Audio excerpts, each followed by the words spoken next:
Umaga rin po. Okay, ano po ang implikasyon nito ng ipinalabas pong desisyon ng Supreme Court para po pigilan kayo na diskwalipika? Tumbok! Tinumbok na ni Manong Ted. Yan, magaling. Bilib ako dito kay Manong eh. Diba? Tuloy. Ato nasyonal at lokal dito po sa usapin po ng paghahanda sa halalan. Please go ahead. Okay, sige po.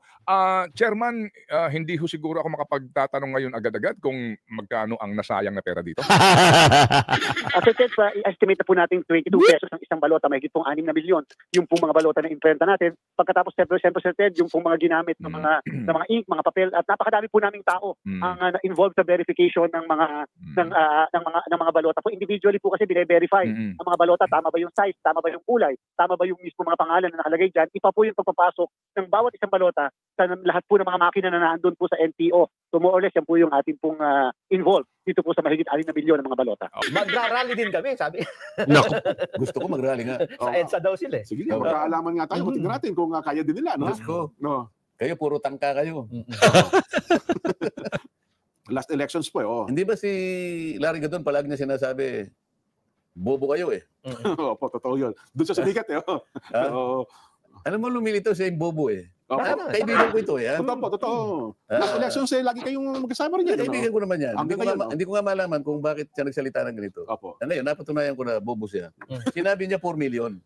Hindi pala marunong sa math eh. Hindi niya nakakita, may zero yun eh, 40 million yun. Wala natin yan. Tama. Di ba? Di ako naman, misa... National Peace Rally ng Iglesia ni Cristo nitong Lunes, 13 ng Enero, inanunsyo ni dating Senador Sonny Trillanes ang mga petsa para sa mga pagtitipon umanong dadaluhan ng Magdalo Party List bilang pagsuporta sa impeachment complaints laban kay Vice President Sara Duterte. Kasama rito ang mga kakampings at dodoblihin yata ni Trililing ang bilang ng dumalo sa INC Peace Rally. Matatandaang nitong Lunes nang magsagawa ang INC ng Peace Rally sa 13 sites sa iba't ibang panig ng Pilipinas, kabilang na ang Quirino Grandstand sa Maynila na ayon sa Manila Public Information Office ay dinaluhan ng mahigit 1.5 milyon na miyembro nito. May balita dito, tinanggal. Bakit tinanggal? Hindi natin alam. Pero, ang balita dito, tinanggal. Yun nga, balita mo. Unang araw ng pagbabalik ng Kongreso mula po sa bakasyon, may sibakan agad na nangyari. Yan. Ang casualty, ang chairman ng House Committee on Appropriations, si Congressman Zaldico. At hindi po ito basta-basta. Yes.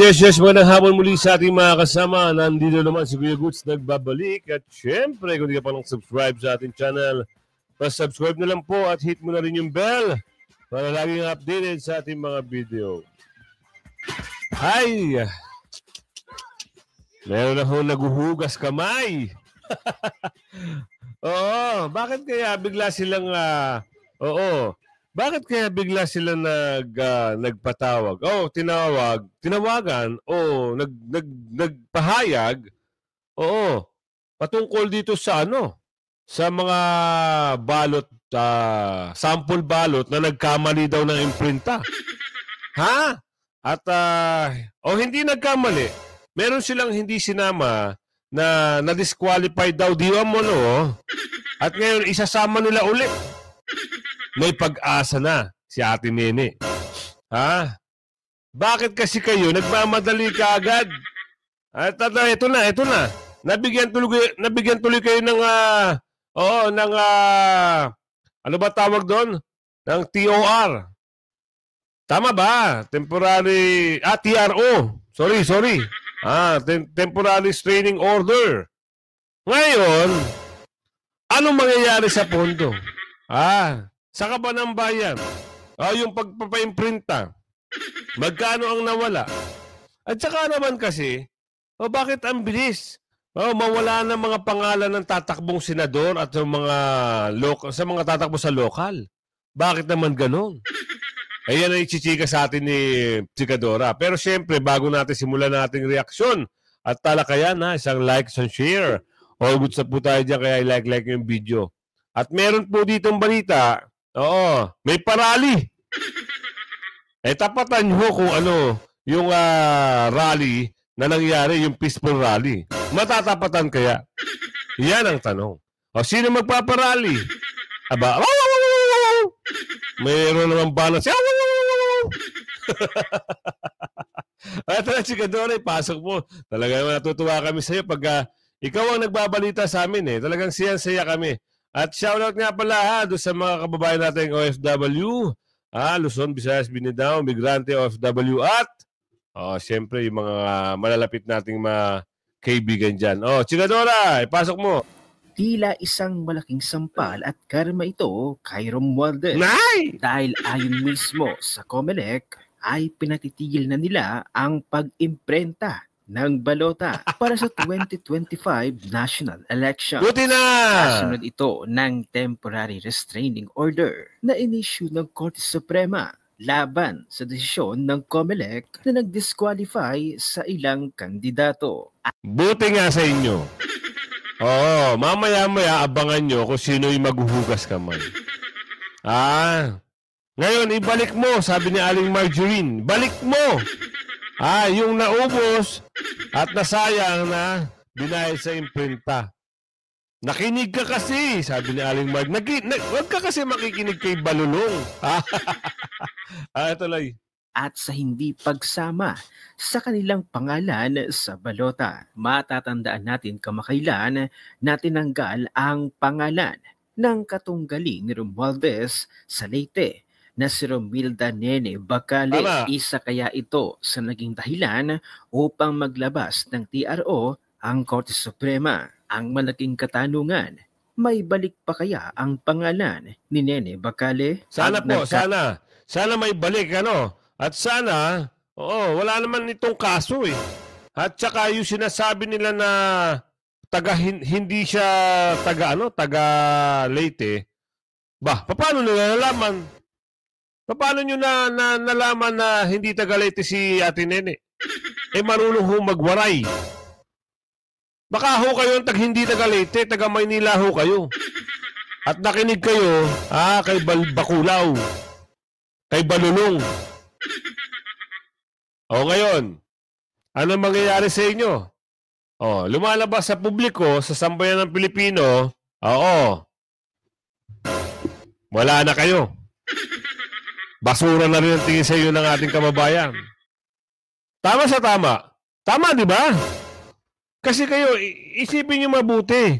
Ano ang pwede nyo ano tawag ito? Ano yung pwede nyo ihusga dito sa mga tumatakbo na ito para hindi masama ang pangalan nila dito sa may sample ballot? Hindi nyo nga mapaliwanag eh. Agad-agad kayo nagtanggal ng pangalan. Agad-agad kayo nag-imprinta. Hindi kayo umubra sa Supreme Court. Nga. Ngayon, hugas kamay. Ganun lang ba kabilis yun? Aba. Ayan! Napakagaling nyo ngayon. Todo kayo pa-interview dito, interview doon. At yung mga kumakampi sa inyo, mga bayaran, sige, interview. Pero hindi na maniniwala sa inyo. Tuloy. Tataong maibalik ang pangalan ni Nene. Sana po. Lagot na. Siguradong talo na itong si Tambi. Yan. Ayon pa sa post ni John Nabines. Did the Supreme Court smell something fishy? Totoo yan. The Supreme Court is now awake. It ordered the COMELEC to stop ballot printing, the reason of which is the exclusion of many legit candidates in the ballots, making it unfair, fraudulent, and outright illegal. In the past few months, the COMELEC has disqualified many candidates perceived as enemies of Marcos Jr. and Martin Romualdez. Among them, Jonas Cortez, who was running for mayor of Mandaue City and Cebu Province. The opponent of Jonas Cortez was the in-law of Yedra Romualdez. Coincidence? The COMELEC was also caught in flagrante delicto for excluding candidates not favored by the present administration.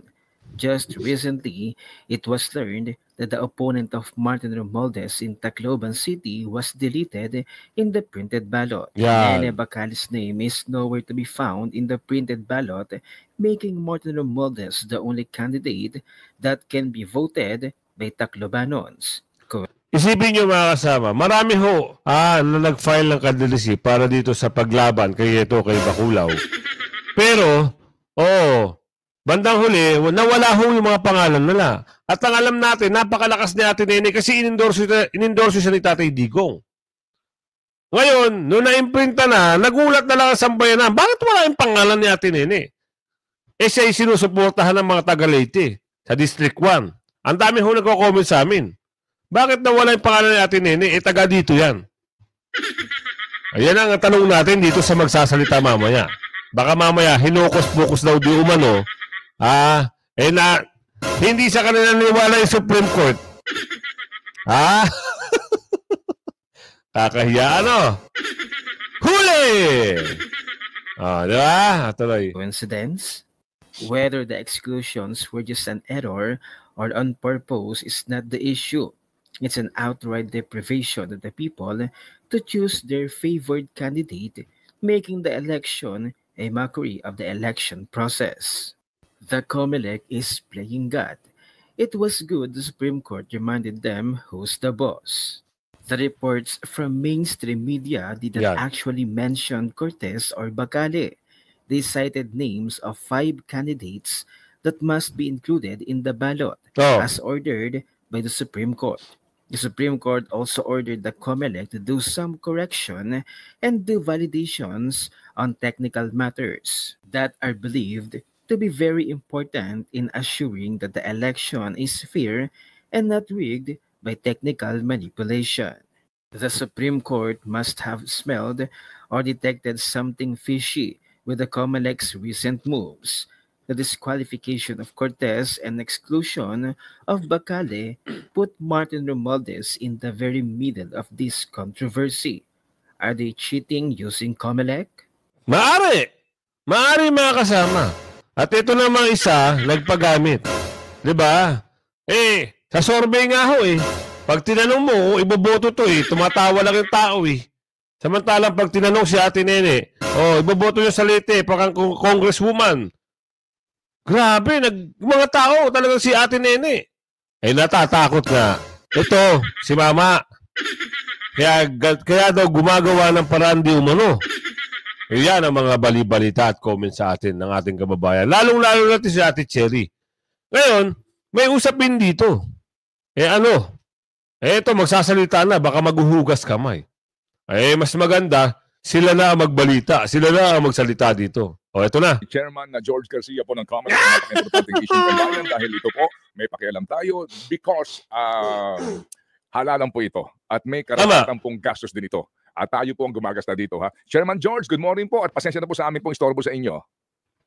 Magandang umaga po, Sir Ted, at sa ating mga kababayan, magandang umaga rin po. Okay, ano po ang implikasyon nito ng ipinalabas pong desisyon ng Supreme Court para po pigilan kayo na i-disqualify? Tumbok! Tinumbok na ni Manong Ted. Yan, magaling. Bilib ako dito kay Manong Diba? Tuloy. Ato nasyonal at lokal dito po sa usapin po ng paghahanda sa halalan. Please go ahead. Sir Ted, Ma'am DJ Chacha, 5 po yung na-issue na temporary restraining order ng Korte Suprema.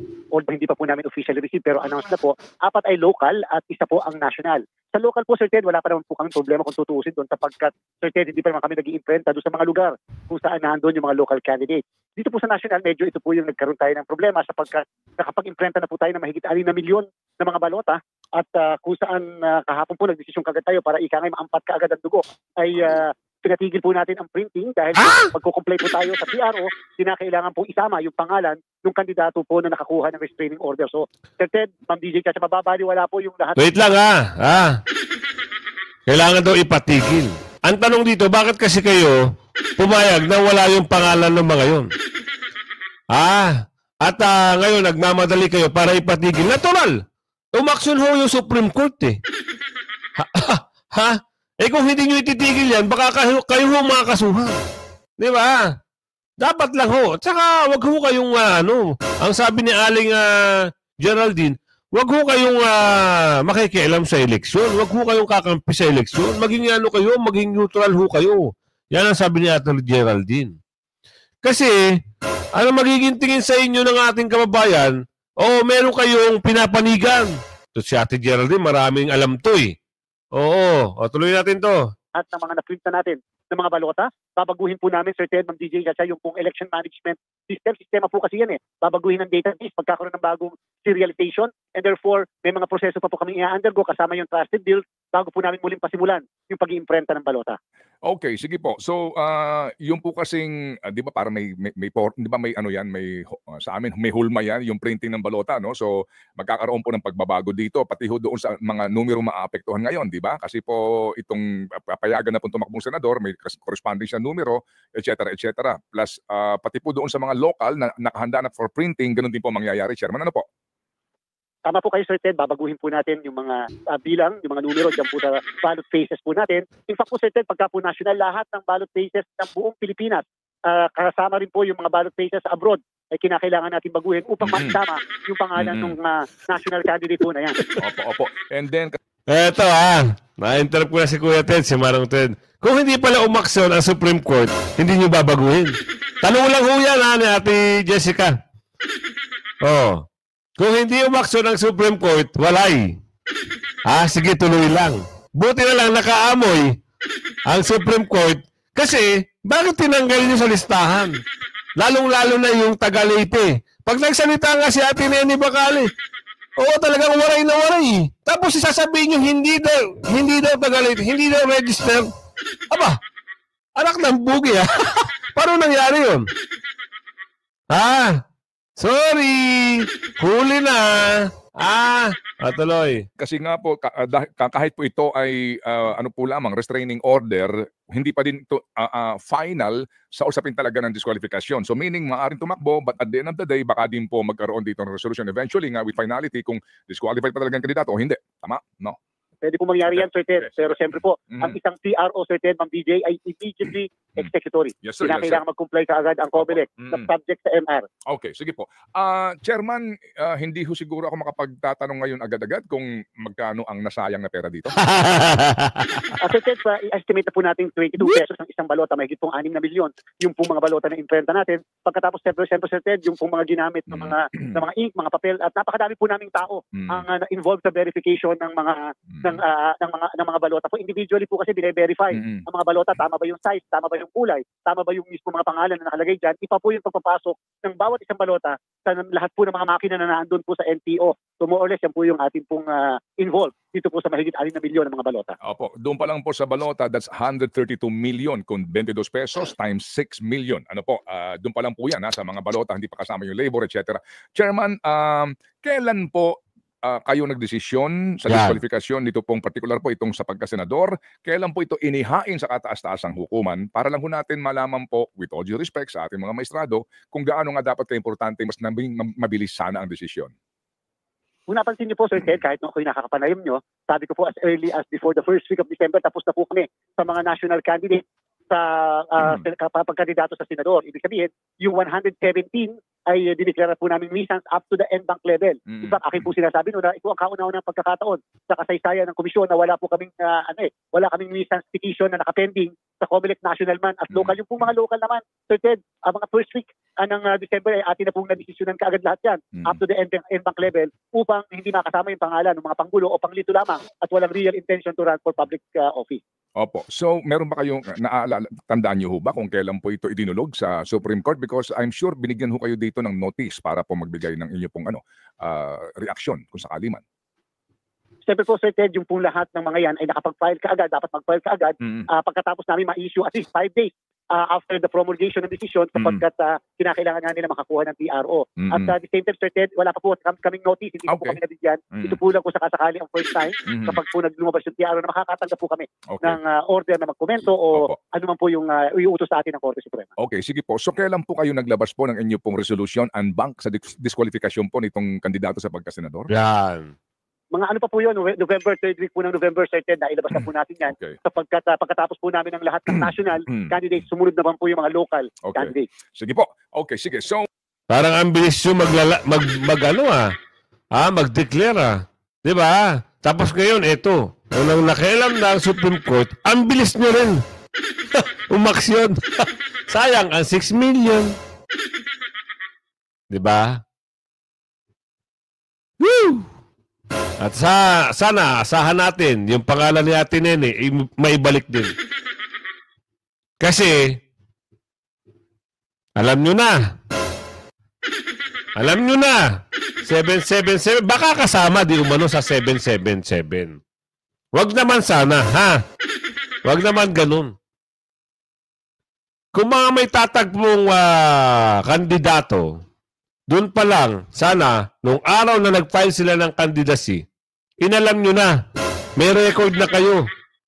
Inalam nyo na yung track record ng tao kung taga doon ba talaga o hindi taga doon. Para doon pa lang, disqualified na. Pinaabot nyo pa ng ilang linggo, ilang buwan.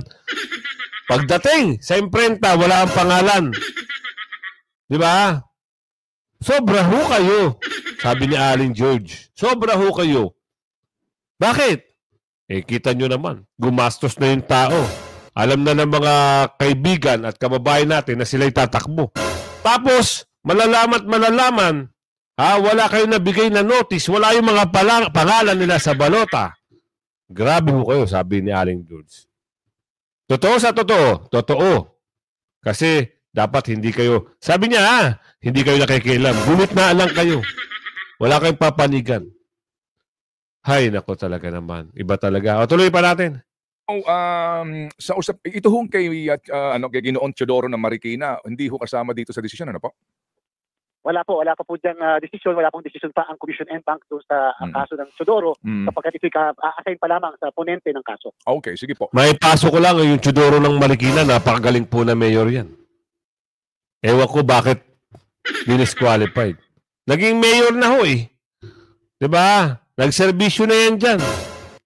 Tapos bigla wala yung pangalan. Bakit? May pasok lang natin yun. Tuloy. So, Chairman George, delay po sa halalan. Ito ba'y may malaking epekto? Magkakaroon ba tayo dito ng problema po sa printing of ballots at ilang pong paghahanda? Sadya po talaga may delay, Sir Ted, ang mangyayari sa atin dito kapag mag-a-adjust po talaga tayo. At hindi ko pa po masasabi sa inyo ngayon, with all honesty, kung kailan tayo makakapag-resume dahil nga po may mga gagawin pa kami na pagbabago sa mga election management system, sa mismong serialization, etc. And therefore, talaga po may delay tayo pero ginagaranti po natin sa sambayan ng Pilipino, wag po kayong mag-alala. Comelec is in control of the situation. At ano daw? Sana po aasahan namin yan. Comelec is in control of the situation. Sana po. Walang magkaroon ng focus-focus. At kaya gaya na sinabi natin, may usapin dito sa meron kasi mga kulo-kulo, pinaluan daw ng politika. Itong peaceful rally. Anak kayo ng tipaklong, hindi ba kayo marunong umintindi kayo mga sumisilip? Hindi ho pamumulitika. Ito si Senador Marcoleta ay isa pong INC. So, ang papel niya po dyan ay paliwanag kung ano ang nangyari dyan sa Kamara. Siya po ay abogado. Ini-explain niya sa kanyang mga kapatid sa iglesia kung ano yung nangyari doon sa Kamara. Pero mas maganda, Senador, ikaw na magpaliwanag sa kanila. Tama kayo, Kong. So hindi mo dapat maliitin yung maliit ang bilang, Kong. Ano? Ako sinasabi ko lang naman yung napasulat din. Wala naman akong ibang sasabihin. Ayun. Nelson. Naghahamon naman yung isa pang senador. Dalawa din. Meron pa ba? Babae yan sinasabi. Ito, lalaki eh. Magra-rally din kami, sabi. Naku. Gusto ko mag-rally nga. Sa EDSA daw sila eh. Sige, magkaalaman nga tayo. Tingnan natin kung kaya din nila. No? Gusto ko. Kayo, puro tangka kayo. Wala nang problema kung mag-rally. Meron nga nag-react din eh. Kaibigan ko eh. Opo. Kilala mo yun, si Larry Gadon. Opo. Pinadala lang naman sa akin eh. Opo. Pinadala sa akin. Hindi ko nababasahin, medyo, pero sa gist niya, opo. Yung si Congressman Marcoleta, hindi mananalo yan. Sabi niya. Hindi mananalo yan kasi kung ibig niya kasing sabihin, akala niya siguro, wala na ako sa panig ni Pangulong Bongbong Marcos. Okay, opo. Hindi ko nga alam kung bakit siya sinabi yun. Kasi kanya, pag sinabi mo yung mga kay Duterte, hindi kakayanin yan eh. Maswerte na yan kapag yan ay nakakuha ng boto na 4 na milyon. Kasama na ang iglesia. Itong analysis niya, tingnan mo kasi yung dating chief ng police, PNP, General Eliazar kanya. Opo. Yan, sinuportahan ng iglesia. Tingnan mo, umabot lang siya ng 10 milyon. Opo, Eliazar, tama diba? kayo. Opo. Last elections po Hindi ba si Larry Gadon palagi niya sinasabi, bobo kayo eh. Opo, totoo yun. Doon sa sumikat eh. Alam mo, lumilitaw siya yung bobo eh. Opo. Kaibigan ko ito eh. Totoo po, totoo. Last elections lagi kayong magkasama rin yan. Kaibigan ko naman yan. Hindi ko nga malaman kung bakit siya nagsalita ng ganito. Opo. Ngayon, napatunayan ko na bobo siya. Sinabi niya 4 million. Hindi pala marunong sa math eh. Hindi niya nakakita, may zero yun eh, 40 million yun. Wala natin yan. Tama. Di ba? Di ako naman, minsan, alam mo minsan, si Atty. Larry Gadon ko may ano yan. Unawain na lang natin to. Hindi, bakit? No. Bakit niya i-conclude? Bagamat hindi niya sinabi ron? Bakit? Opo. Ibig ba niya sabihin si Pangulong Marcos ay galit sa akin? Hindi totoo yun. Opo. Baka hindi niya alam. Siya kapag nakita ni Pangulong Bongbong yan, maraming pagkakataon magkakasama kami, hindi man niya pinapansin yan. Alam mo ba? Maski na nung niya kami, maski na ngayon, si Pangulong Bongbong, alam ba, nagkita kami sa isang piging o kaya sa ano. Pag nakita niya ako, magagawin, pupunta, nagbubulungan kami. Baka halimbawa, isang araw magkita kami. Halimbawa, bubulungan ako halimbawa. Huwag mo na kang pansinin si Larry. Bakit? Kalaban ko ba ang Pangulong Marcos? Wala akong sinasabi laban sa nakita mo yung rally na yun, sinuportahan pa nga natin. Ibig sabihin, binigyan natin ng diin na yung kanyang opinion tama. Tama po yun. Tama. Paano mo sasabihin na tayo laban sa opinion ng Pangulo? Yun na po ang di matanggap ng marami kong yung opinion niya sa atin ay tama. Tama. Kaya naman talagang tama. Kasamahan niya, mali ano. Baka siya magalit ngayon kayo. Ikaw naman kanya ganun. Bakit sinabi mo 4 million? Hindi mo, bakit?